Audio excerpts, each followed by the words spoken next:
دانیشتنی ئەمڕۆ دانیشتێکی ئاسایی بوو لە ئەنجومەنی نوێنەرانی عراقی، بەڵام یەکی لە خاڵە گرنگەکانی ئەو دانیشتنی تایبەت بوو بە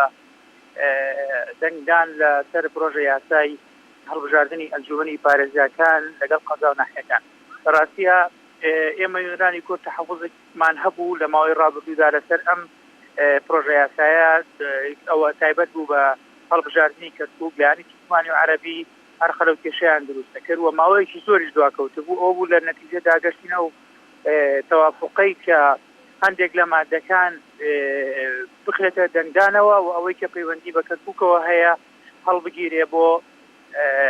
دانیشتەکانی ئایندا هەتا تەوافقی یەکجاری لەسەر دروستە بێ. بەم پێش 22 مادە دەنگی لەسەر درا و ئەوەی کە ماوەتە وەڵەگیرێ بۆ ڕۆژی پێنجشەممەی ئایندا تا تەوافق لەسەر هەڵبژاردننی کەرکووکە کرێ و هەروەها لە دانیشتەکەدا کۆمەڵێک پرۆژە یاسا خوێندنەوەی یەکەمی بۆ کرا و دیژنەی کوشتتوکاڵ و سەرچاوە ئاویەکانیش وەک لە دانیشتەکەدا لە بەرنامەکاری دانیشتەکەدا هاتبوو خوێندنەوەیەکیان بۆ ساڵەکانی ڕابردویان کرد.